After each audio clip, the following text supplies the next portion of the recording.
the final patch of the War Within. It's now called The Warning. Patch 11.2.7. Few things coming with this patch. Should be a nice way to wrap things up, finish things out here. Our first kind of inklings of the real Midnight storyline are going to go live in this patch. So here we go. Broad overview of patch 11.2.7 here from Mr. GM. Let's dive straight in. Hello there and welcome back to another video. Today we're going to talk about patch 11.2.7, and in this video we're going to go through everything that is coming in the final patch of the War Within expansion. Yes, this is it. This is the final one. But before we jump into that, guys, I do want to give a massive thank you to all of our channel members and everyone over on the Patreon. Just so I'm posting over there fairly regularly with channel updates and things of that nature. So if you want to support me over on the Patreon, I'll leave a link down below. There it is. Right, so yes, patch 11.2.7 actually has an official release date already. This was announced quite a while ago, actually, with the official release date of the patch being December 2nd in the NA region and December 3rd in the EU. So we've known this for a while because of the early housing access. We knew it was coming December 2nd, and we knew that was going to be part of this patch. Yeah, not too long from the recording of this video. And this patch is actually pretty stacked, considering that, you know, when you look at it, you're like, oh, it's just housing. But no, there is actually quite a lot in this patch. So let's begin with the first thing, and that is a brand new campaign questline, and that is the Vision of a Shattered Sun questline. This is a 3-chapter campaign involving Arator and various other members of the Windrunner family. No spoilers. This campaign directly leads into the story of Midnight. So this is a perfect little prologue to bring us into Quel'Thalas in Midnight. During this questline, you actually do get a mount reward called the Karok Swiftwing mount. This is, of course, a recolor of the Koresh Karoks as we do go over to Koresh during the storyline. But yeah, you actually get this like halfway through the questline, which is odd. But oh, halfway through the questline, damn. So everyone's going to get this? I get for your services rendering Karok. Karkak. Okay, nice mount, yeah. This is, of course, a recolor of the Koresh Karoks as we do go over to Koresh during the storyline. But yeah, you actually get this like halfway through the questline, which is odd. But yeah, there you go. You get the Karok Swiftwing. But yeah, it's a 3-chapter questline and very much an enjoyable experience with cutscenes and voice acting and things like that as well. So yeah, you can get ready for Midnight with this questline. Also coming in 2.7 is a brand new player experience. There are various different layers to this, so let's go through it. So first and foremost, Exile's Reach is getting a slight redesign to include characters like Jaina, Thrall, Rathian, and Kalikos to feel more interesting. Yeah, that makes sense, actually. They're including Rathian and Kalikos because the first expansion, and we played through this when we made the Haranir, right, on the beta servers. The first expansion that Blizzard has you dive into right now is Dragonflight.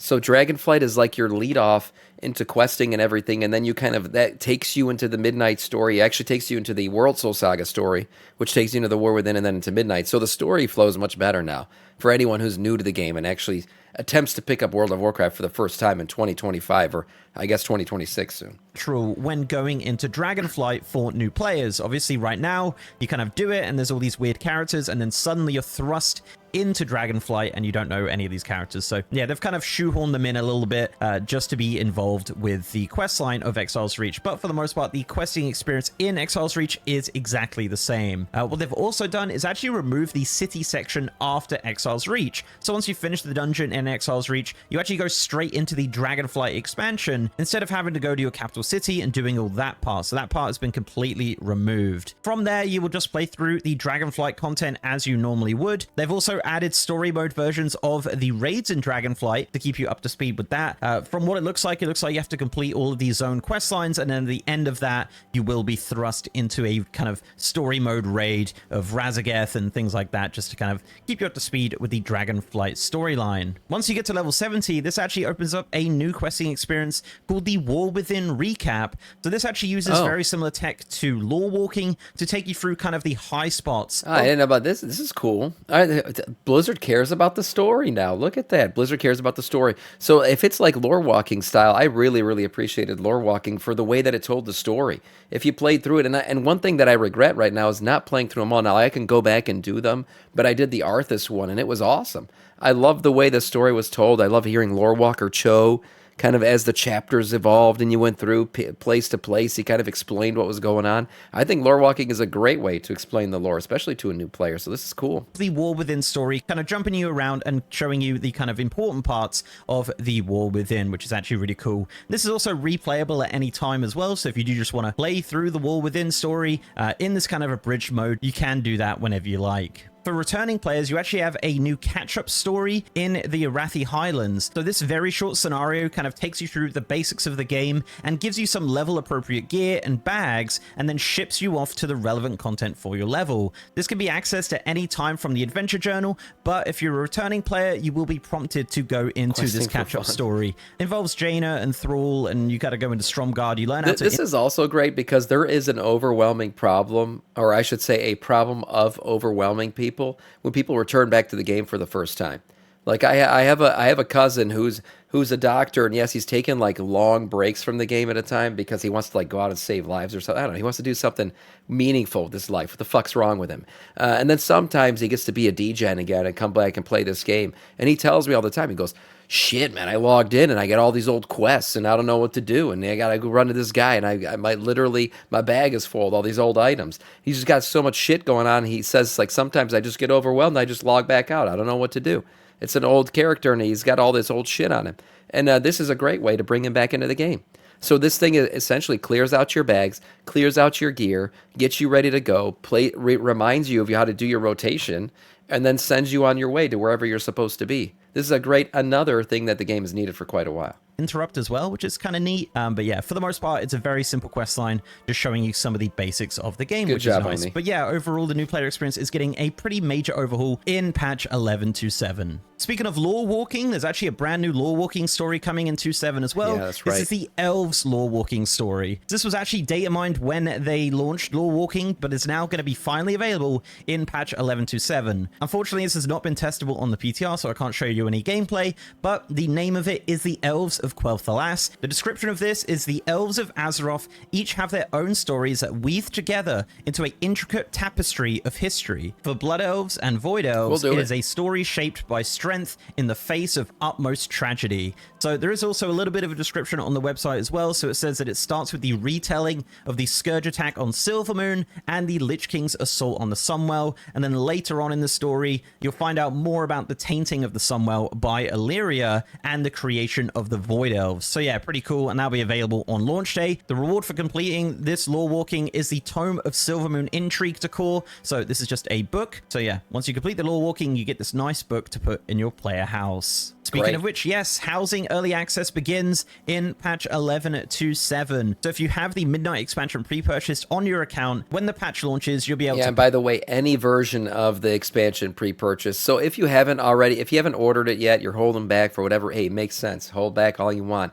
But if you're planning on getting Midnight, maybe just pre-ordering the basic edition will be worth it at this point because, yeah, player housing access will only be granted to people who have pre-ordered the expansion. Doesn't have to be the Epic edition like Beta was, but has to be whatever version, any version of it pre-ordered. So I'm planning on making a guild. We're going to form up a neighborhood, and we're going to do some housing shit.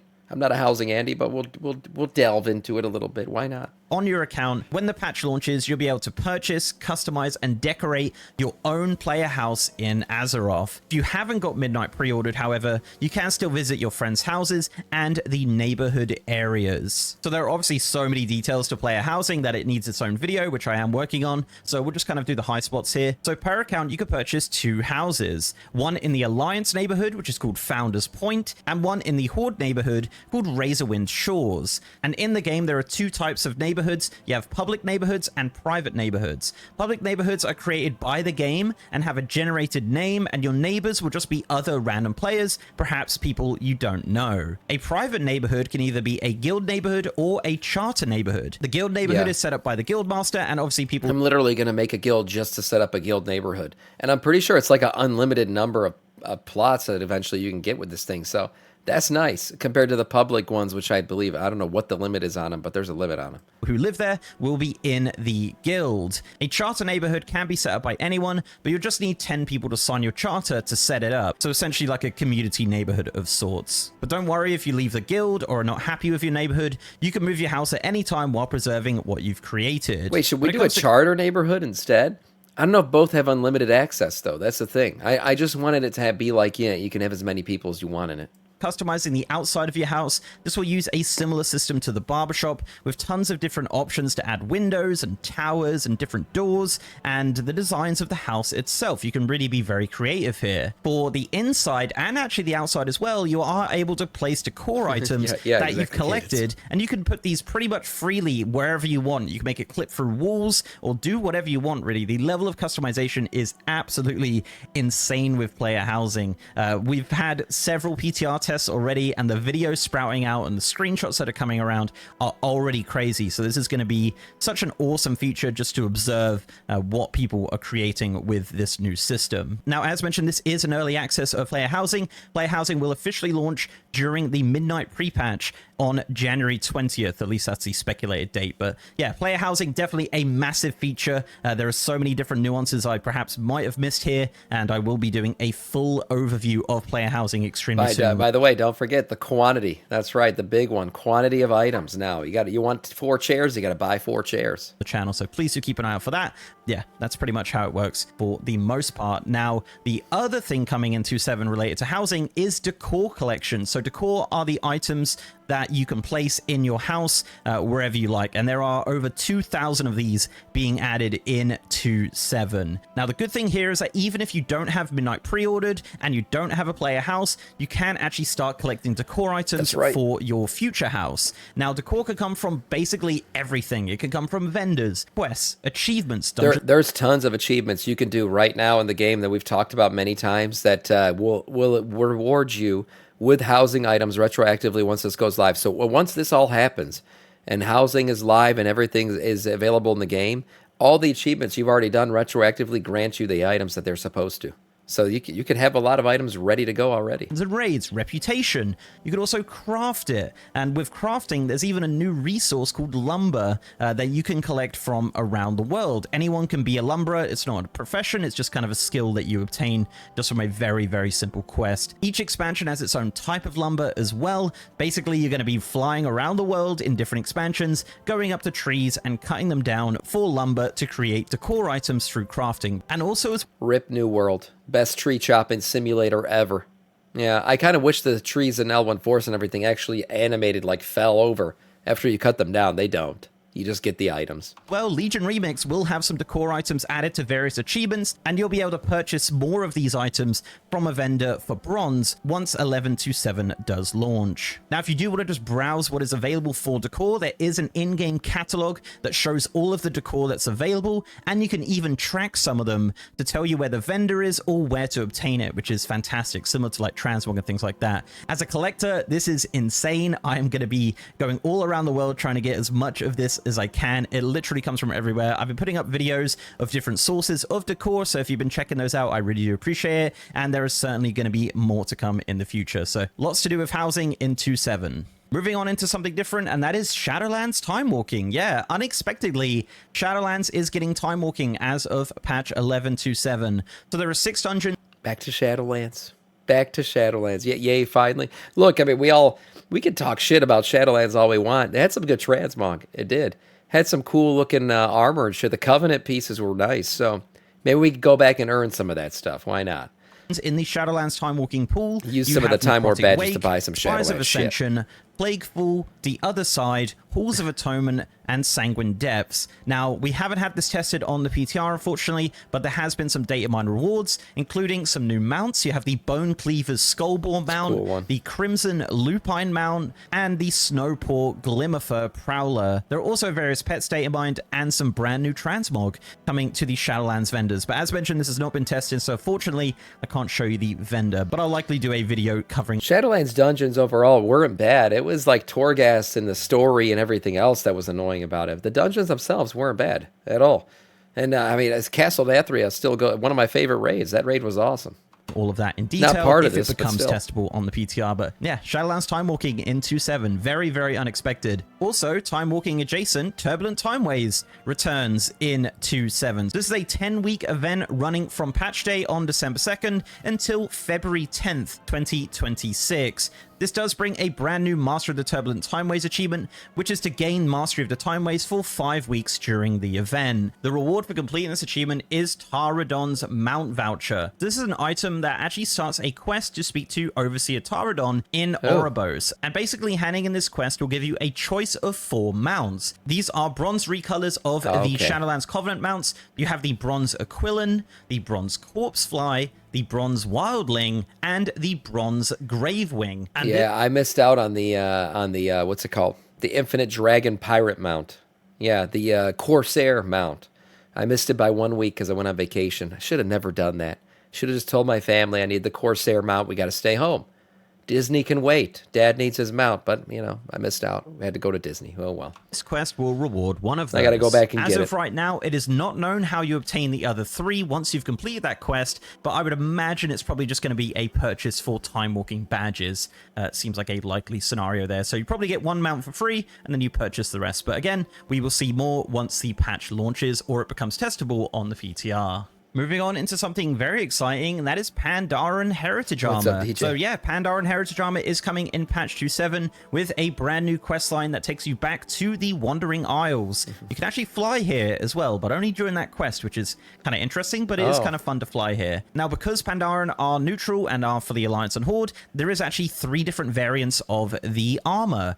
You have the blue version, which is for the Alliance, and the red version for the Horde, and completing the questline will give you both versions regardless of your faction. The armor itself is very cool. I know people were pretty against the kind of face covering there. Unfortunately, there is no non-face covering version of this armor, but I'm a fan of it. I actually do really like the Pandaren Heritage Armor, and I will very likely be using it. I don't know. I feel like their starting armor is more panda than this armor is.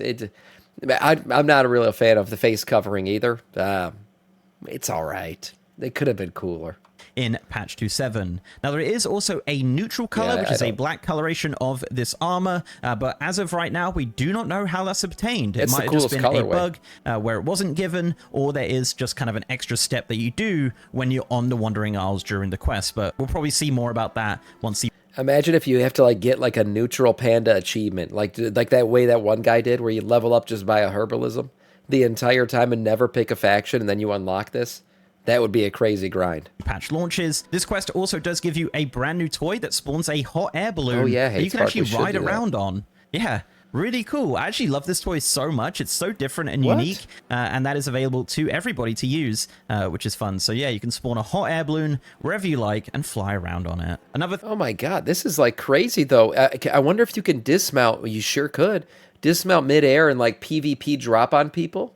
You know what I mean? Just like hover around in a constant state in your air balloon and then just decide to drop down and PvP kill people. This is kind of cool. This is a very unique toy. Interesting. I didn't know this thing was coming at all. Around on Blizz it. will nerf Another thing it, that's going to keep you busy in patch 11.2.7 is the new War Within meta achievement. There's nothing else where you could just statically sit there. I mean, I guess if you're regular flying, you can just hover right in a single spot, but still the balloon, I mean, that's a cool one, and it drops shit too. You could jump out of it. It's called World Soul Searching. And you'd kind of be undetected if you're in Pandaren. Nobody would even realize that's a person. And the reward for this is the Gear Grinder Mark 11 mount. So this is actually a new ground mount which has a similar model to the first boss in the Liberation of Undermine. The unique thing about this mount is that when you mount up around critters, they explode. Yep, they literally explode right in front of you, and you can just keep mounting up and exploding critters. Kind of evil, but yeah, that's a feature of this mount, which is kind of fun. I want to go to one of the farms in Elwyn Forest and eliminate the farmer's entire crops and everything. Because those farms, you have like the cows and shit inside, and there's little squirrels running around. You could just like kill 10 things with this mount at once. And it's a nice little reference to the first boss of Undermine. The other reward for this is a Decor item. This is the Drained Dark Heart of Galacrond. This is a version of the Dark Heart that you can place inside your player house, which is fun. Now, there are various different requirements for this achievement, of course. So first and foremost, you have to complete the 3 raids. So Nurubar Palace, Liberation of Undermine, and Maniforge Omega. The next achievement you need is All That Kaz. This is the Kaz Algar meta achievement, which has various achievements from there. You also have You Zal Not Pass, which is the 11-0 meta achievement. You also need to complete the War Within Path Pathfinder, the Glory of that's the a lot. Delver achievement from the War Within. So this is the Delve meta achievement. You also need Going Goblin mode, which is the Undermine meta achievement. Another requirement is Owner of a Radiant Heart. This is to reach Renown 10 with the Flames. Yeah, you already got it. Checklist. Probably a lot of us are already like pretty far along in these achievements, but this is just like a lot of achievements to track. Radiance, and the final requirement is Unraveling and Preserving. This is the Koresh meta achievement. Now, a lot of you, including myself, will log in on 11.27 and have this already completed. You could do this right now. There's nothing new here. So yeah, if you have that, mount. you are going to get that mount and that decor item on day 1 of patch 11.27. Also in the patch are some pretty major changes to Skyriding. So once the patch launches and you jump on your flying mount, there are going to be some pretty noticeable changes. The first thing you'll notice is that the Vigor bar is completely gone. The abilities Surge Forward and Skyward Ascent will now just share 6 charges, with their recharges being similar to Vigor, with it kind of recharging faster depending on your sort of velocity and things like that. The ability Whirling Surge will not cost anything anymore and will just be a straight 30-second cooldown. The ability Aerial Halt is going to be completely unchanged, and the Bronze Time Lock Teleportation will also be unchanged. However, it seems to be removed on Alpha, so not really sure what's going on with that. Second Wind will continue to exist with 3 charges, and clicking this ability will instantly generate a charge on Surge Forward and Skyward Ascent. And also as well, you are getting a new dismount button, so for the most part, it works pretty much exactly the same. I do actually prefer this, a lot less visual clutter. I think a lot of people, there's people out there who like the mini game of the ducking and the diving to build up the vigor. I'm not really one of them, but it's gonna be gone. You're just gonna get charges now. I think this is better as well with Skyriding, and genuinely and the kind UI of looks feels better a bit too. better to fly around without having to like lose vigor by using Whirling Surge and things like that. So yeah, definitely a welcome change to Skyriding coming in 11.27. Another exciting feature coming in 2.7 is the return of the Brawlers Guild. Yes, finally, for the first time since Battle for Azeroth, I think, the Brawlers Guild does return. So this actually starts 1 week later than the patch. This starts on December 9th in the NA region and December 10th in the EU. So from then, you can start grinding the Brawlers Guild. The Brawlers Guild... the Brawlers Guild, to me, is like the double question mark Delve boss fight. Like, this was the preview to that. I think I assume that double question mark Delve boss is harder than the Brawlers Guild, but I haven't done the Brawlers Guild, to be honest. I've never gone in there and actually tried it. Maybe I'll do it. Maybe I'll just one-shot it all, like Kaiveza. Maybe. Will take place in the regular areas. For the Horde, it will be in the Brawlgar Arena, and for the Alliance, it will be in Bismo's Brawl Pub in the Deep Run Tram. Now, for the most part, this system has not changed really at all. It feels exactly the same as it has in previous seasons, which for the most part is pretty good. Essentially, how this works is that you queue up for a fight and wait in a real-life queue. You can actually watch the fights while you wait as well if you really want to, and once your position in the queue comes along, you kind of get thrusted into the battle arena. Oh, wait a minute, that's cool. So everyone actually watches you do the fights?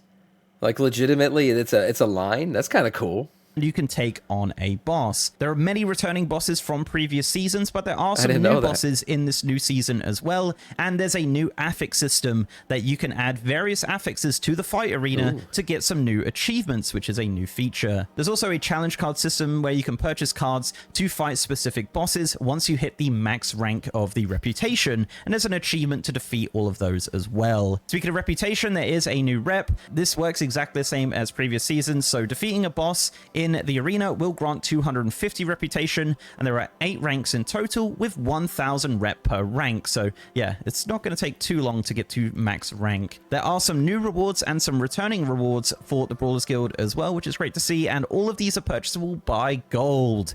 Yes. Thank you, Blizzard. So, nice. Returning rewards are the Clockham and Tyler Grondon pets, the Brawlers Guild... Ooh. Oh my god.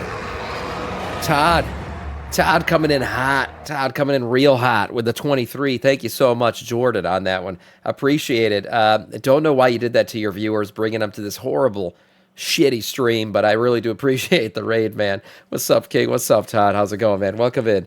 We got to get Todd a shout-out. The fuck, Todd? Yeah, you hate your viewers. Why would you do that to them, Todd? Why would you bring them here? It's a horrible place to be.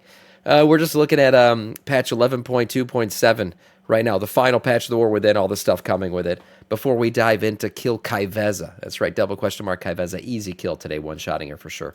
Thank you, Blizzard. So, returning rewards are the Clockham and Tyler Grondon pets, the Brawlers Guild Tabard for the Alliance and Horde. Purchasing one gives you the other. You have the Brawlers Razor Claws Heirloom is returning. Those look cool. And the Ensemble Brawlers Garb is also returning to the Brawlers Guild. But as mentioned, there are some new rewards. So, of course, you have some decor items for your house. Housing items. So you have the Brawlers Barricade decor, the Brawlers Guild Punching Bag decor, and the Champion Brawlers Gloves decor. There are also two new mounts for the Brawlers Guild this season. You have the Brawlin Bruno mount and the Ballistic Bronco mount, which are available for gold at various different ranks of the Brawlers Guild. But for the most part, if you've done the Brawlers Guild before, this is going to work very similar to it. If it ain't broke, don't fix it. I really enjoyed the Brawlers Guild. I had a ton of fun testing it on the PTR, and I'm very much looking forward to it launching on December 9th. The next change coming in the patch is going to ruin your muscle memory for a little bit. So, are they rearranging the portal room?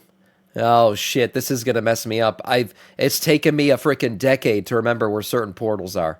I am so fucked. Oh my god, I'm gonna spend hours in the portal room just wandering around. Shit. The portal rooms are getting some changes in patch 11.2.7. This is bad. So in Stormwind, the Ashran and Azuna portals are being moved to the back room of the portal room, with the Dornagal and Founders Point portals being added to the front room of the portal room. So yeah, basically the Founders Point being the neighborhood portal, and of course Dornagal kind of getting a bit more of a prominent spot because it is, you know, obviously the relevant patch. In the Ogrima portal rooms, the Burning Crusade Silvermoon portal, the Azuna and Zoldazar portal are all being moved downstairs. Oh, that's right, because we have a new Silvermoon now. We're going to have an old Silvermoon portal.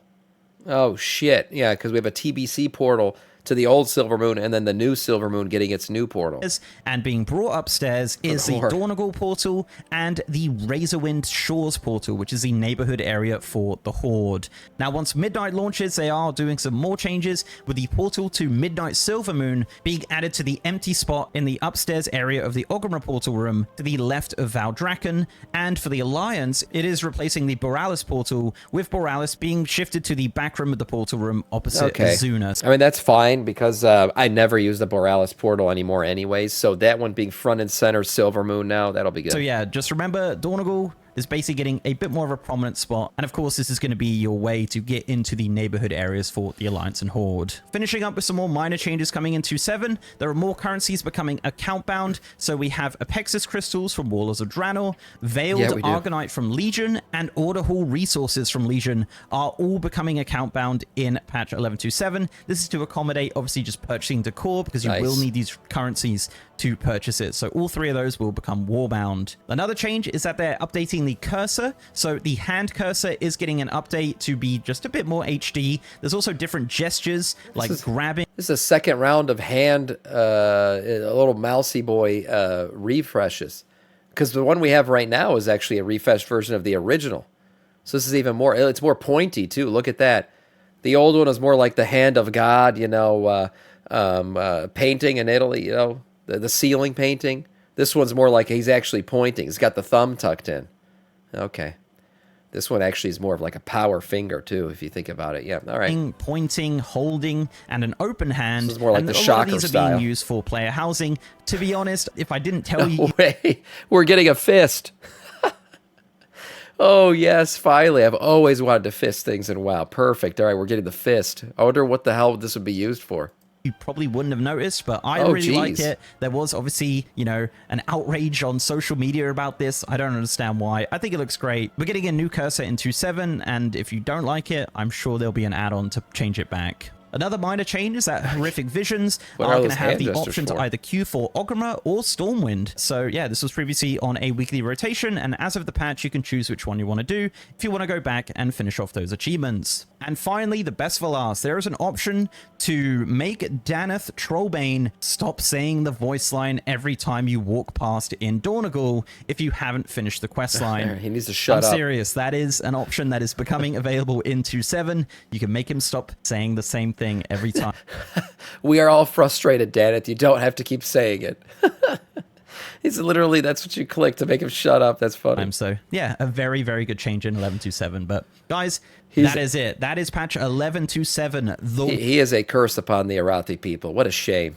warning. What a It is shame. coming out next month in December. It's going to be a great time. There's some really great features here. It's some really nice minor features and just some overall a lot more than I was expecting from this patch. This is the final patch of the War Within as well. So let me know down below what you think of this patch. Let me know what you think of the War Within now that it's over, which is kind of crazy to say. And don't forget to leave a like on this video, guys, if you liked it, and subscribe to the channel if you haven't already. If you want to support me outside of YouTube, I'm also on Patreon and I'm on Twitter, Mr. GMYT, and I have a partner Discord channel as well. And also I am streaming on twitch.tv/MrGM. If you want to see me stream World of Warcraft, Midnight Alpha, 11-7, any sort of WoW, over on twitch.tv/MrGM. Nice and with one. that, guys, I'll see you next time.